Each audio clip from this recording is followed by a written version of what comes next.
తెలంగాణ ఉద్యమం బాగా పీక్లో నడిచింది. తెలంగాణ ఉద్యమం నడిచినప్పుడు ఏం చెప్పినాం? మా భూములు మాకే కావాలన్నాం. అదొక స్లోగన్. ఆంధ్రోళ్ళు కబ్జా చేసిన భూములని కూలగొట్టాలి అన్నాం.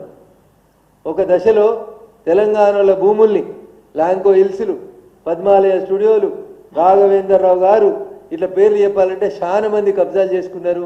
ఆంధ్రలోకి పోయిన మా భూముల్ని మాకు రక్షించాలని ఒక పెద్ద నినాదంతో తెలంగాణ రాష్ట్ర సమితి పార్టీ ఉద్యమం చేసింది. లాంకో హిల్స్ ఆన్నే ఉంది. పద్మాలయ స్టూడియోలో అపార్ట్మెంట్లు వచ్చినాయి, సర్వీస్ అపార్ట్మెంట్లు వచ్చినాయి. గొప్పగా చెప్పారు ఏమని?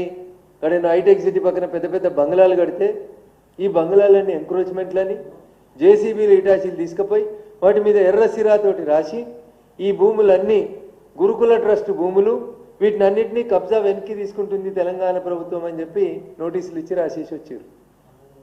నేను అడుగుతున్న కేటీఆర్ని, 2014లో తెలంగాణ ఏర్పాటు అయిన తర్వాత అప్పుడు ఆంధ్రప్రదేశ్ హైకోర్టు ఒక జడ్జిమెంట్ ఇచ్చింది. ఇంకా హైకోర్టు బైఫర్కేట్ కాలేదు. హైకోర్టు ఒక జడ్జిమెంట్ ఇచ్చింది. ఎన్ కన్వెన్షన్కి సంబంధించినటువంటి చెరువుని గుర్తించి దాని మీద మార్కింగ్ చేసి సర్వే చేసి ఆ ఆక్రమణని తొలగించమని చెప్పింది. బాగా చదువుకున్నారు కదా కేటీఆర్ గారు. సెల్ ఫోన్లోనే అంత కనబడుతుంది కదా, మీకు గూగుల్ మ్యాప్లు కనబడతాయి కదా.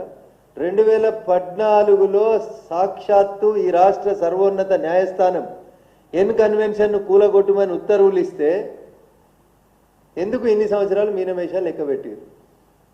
ఎందుకు వాళ్ళ కోడల్ని తీసుకొచ్చి తెలంగాణ చేనేతకి బ్రాండ్ అంబాసిడర్గా పెట్టుకున్నారు? దాని వెనకాల ఉన్నటువంటి అంతర్యమైంది.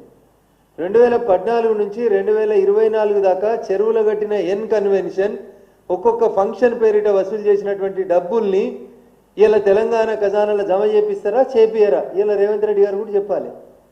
ఒక్కొక్క ఫంక్షన్కి 50 లక్షలు, కోటి రూపాయలు తీసుకుంది ఎన్ కన్వెన్షన్.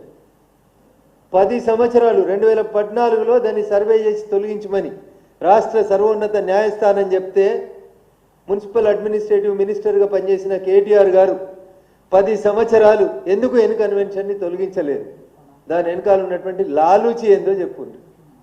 ఏదో పొంగులేటి సుధాకర్ రెడ్డి, వివేక్ వెంకటస్వామి, గుత్తా సుఖేందర్ రెడ్డి ఏదో 10 పేర్లు చదివారు కేటీఆర్ గారు. నేను ఇలా రేవంత్ రెడ్డిని, కేటీఆర్ గారిని, పొంగులేటి గారిని కూడా సూటిగా ఒక ప్రశ్న అడుగుతున్నాను. లేక్ ప్రొటెక్షన్ కమిటీ కోసం మీరు జీవో 157 2010లో తెచ్చినప్పటి నుంచి ఇయ్యాలటి దాకా సార్ అంతా కంప్యూటర్ యుగమే, సెల్ ఫోన్ యుగమే. మౌస్ క్లిక్ చేస్తే ఏ సర్వే నెంబర్లు ఎవరెంత కట్టిరో తెలుస్తుంది. నేను కేటీఆర్ గారిని మున్సిపల్ అడ్మినిస్ట్రేటివ్ మినిస్టర్గా నువ్వు బాగా మాట్లాడుతున్నావు కదా, మీరు 2014 జూన్ 2 నుంచి మొన్న మీరు అధికారం కోల్పోయే డిసెంబర్ 9, 2023 దాకా మీరు మున్సిపల్ అడ్మినిస్ట్రేటివ్ మినిస్టర్గా ఉన్నప్పుడు భాగ్యనగరం చుట్టూ రింగ్ రోడ్డు లోడపల ఇంకా మీరు ఇచ్చిన జీవోలో, ఇంకా వీళ్ళందరికీ ఇంకో జీవో చెప్పాలన్నా 2010లో ఉమ్మడి ఆంధ్రప్రదేశ్ ఒక జీవో ఇస్తే ఈయన మున్సిపల్ అడ్మినిస్ట్రేషన్ మంత్రి అయినాక 2021 దాకా నిద్రపోయింది ఆ జీవో మీద కేటీఆర్ అని.